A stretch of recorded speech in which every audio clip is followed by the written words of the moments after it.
Allahumma salli wa sallim. Bismillahirrahmanirrahim. Assalamualaikum warahmatullahi wabarakatuh. Alhamdulillahilladzi an'ama alaina bi ni'matil imani wal islam. Asyhadu an la ilaha illallah wahdahu la syarikalah. Wa asyhadu anna sayyidana Muhammadan abduhu wa rasuluhu la nabiyya ba'dah. Rabbana subhanaka la ilma lana illa ma 'allamtana innaka antal alimul hakim. Rabbi shrah li sadri wa yassir li amri wahlul 'uqdatam min lisani yafqahu qawli. Allahumma ja'al jam'ana hadza jam'an marhuma wa tafarruqana min ba'dihi tafarruqan maqsuman mahfuzan. Faqala Allah Ta'ala fil Qur'anil 'azim. A'udzu billahi minasy syaithanir rajim. Bismillahirrahmanirrahim.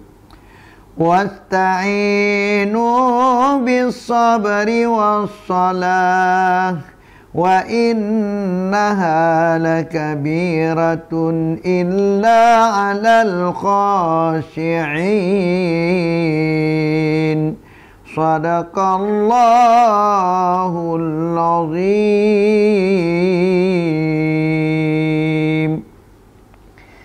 Pertama sekali marilah kita memanjatkan puji syukur kehadirat Allah Subhanahu wa Ta'ala, Tuhan yang Maha Pengasih, Tuhan yang Maha Penyayang, Tuhan yang sangat-sangat mencintai kita dan senantiasa menjaga kita, senantiasa memelihara kita, senantiasa mencurahkan perhatian yang besar kepada kita untuk kebahagiaan kita di dunia dan juga untuk kebahagiaan kita di akhirat.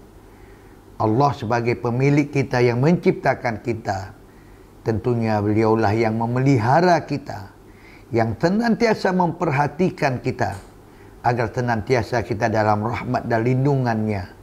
Sidang jamaah yang dimuliakan Allah, maka patutlah kita meningkatkan rasa syukur kita kepada Allah Subhanahu wa Ta'ala atas seluruh rangkaian rahmat dan nikmat yang Allah berikan kepada kita. Tidak ada satu pun pemberian Allah yang diberikannya kepada kita yang dapat memberikan keburukan kepada kita. Tetapi sikap kita lah terhadap nikmat-nikmat Allah itu yang menyebabkan akibat buruk dari sesuatu itu kepada kita. Maka syukur kita kepada Allah, insya-Allah Allah Subhanahu wa Ta'ala akan tambahkan nikmatnya kepada kita. Selawat beriringkan salam mari pula kita sanjung sajikan ke pangkuan junjungan alam Nabi besar Muhammad sallallahu alaihi wasallam, kekasih Allah yang sangat dicintai oleh Allah Subhanahu wa Ta'ala, sehingga Allah Subhanahu wa Ta'ala senantiasa memberikan pertolongan dan bimbingan kepadanya. Itulah Nabi besar Muhammad sallallahu alaihi wasallam. Mudah-mudahan kita sebagai umatnya juga menjadi hamba yang dicintai oleh Allah Subhanahu wa Ta'ala, juga hamba-hamba yang senantiasa mendapatkan bantuan dan pertolongan Allah Subhanahu wa Ta'ala. Pemirsa hamba Allah yang budiman, kita yang hidup di dunia ini tentu saja menghadapi berbagai persoalan, menghadapi masalah-masalah yang tidak sedikit. Masalah-masalah yang kita hadapi tidaklah ringan. Masalah-masalah yang kita hadapi adalah masalah-masalah itu tentu saja memberatkan kita. Tetapi yakinlah bahwa semua yang kita alami itu insya Allah akan terselesaikan dengan baik bila kita mengkoneksikan diri kita kepada Allah Subhanahu wa Ta'ala. Allah Subhanahu wa Ta'ala berfirman, wasta'inu bis-sabri was-salah wa innaha lakabiratun illa 'alal khashi'in. Jadikanlah sabar, salat sebagai asbab turunnya pertolongan Allah. Dan ini sangat sulit kecuali orang-orang yang khusyuk di dalam salatnya. Pemirsa hamba Allah yang budiman, maka dapat kita pahami bahwa salat ini sebenarnya mendatangkan pertolongan Allah. Cuman persoalannya kenapa orang-orang sekarang banyak yang salat tetapi sepertinya tidak mendatangkan pertolongan Allah. Tidak seperti sahabat-sahabat Rasulullah. Ketika mereka mengalami persoalan, mereka salat 2 rakaat. Maka Allah Subhanahu wa taala memberikan pertolongannya. Ada sahabat Rasulullah itu ketika kebun kurmanya mengalami kekeringan, maka dia berwudu, kemudian dia sholat di kebun kurmanya. Pada waktu itu juga turunnya hujan. Artinya, Allah berikan pertolongan atas permohonan hambanya. Pemirsa hamba Allah yang budiman, sahabat-sahabat Rasulullah dan orang-orang terdahulu, apabila mau melakukan satu pekerjaan, menghadapi satu persoalan, maka mereka mendatangkan dirinya kepada Allah Subhanahu wa taala dengan cara salat. Maka salat itu telah mendatangkan pertolongan dari Allah Subhanahu wa taala. Lalu bagaimana salat yang bisa mendatangkan pertolongan Allah? Salat yang bisa mendatangkan pertolongan Allah itu adalah salat yang khusyuk. Bagaimana dengan salat yang khusyuk? Salat yang khusyuk itu adalah salat yang menghadirkan Allah dalam salat kita. Hati kita hadir kepada Allah, tidak kemana-mana. Enggak waktu Allahu Akbar teringat ini, teringat itu.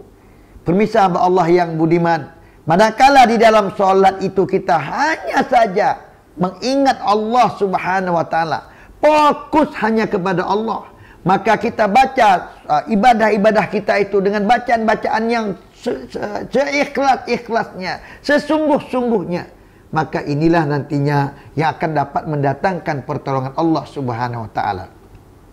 Ustaz Arif bin Ilham pernah mengatakan, kenapa orang tidak khusyuk di dalam salatnya? Kata beliau ada beberapa persoalan. Yang pertama sekali, kenapa orang tidak khusyuk dalam salatnya? Karena teramat mencintai dunia. Jadi kalau kita teramat mencintai dunia, maka salat itu enggak khusyuk.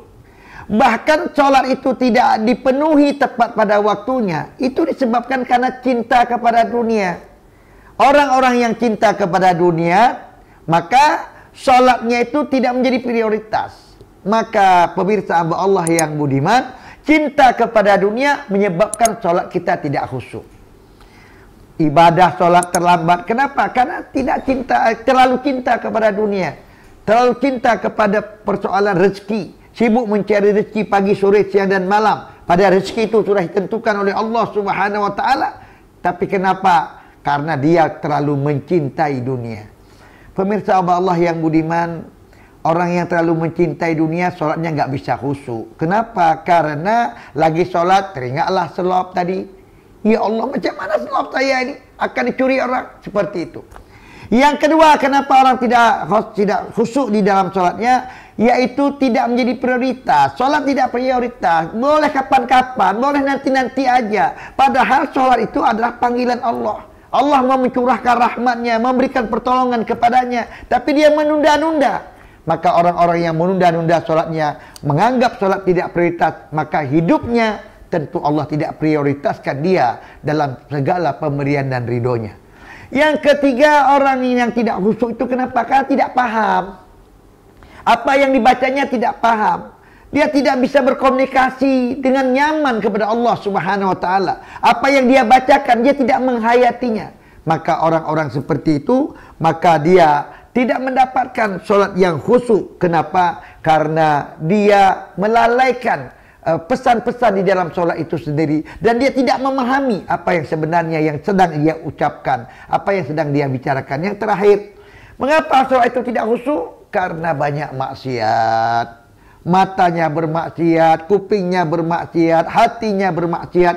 Maka orang-orang yang banyak maksiat tidak dapat khusyuk di dalam sholatnya. Pemirsa Allah yang budiman, untuk mendatangkan pertolongan Allah, hendaklah kita sholat dengan khusyuk. Mudah-mudahan kita semua dapat sholat dengan khusyuk. Dan kita menikmati sholat itu.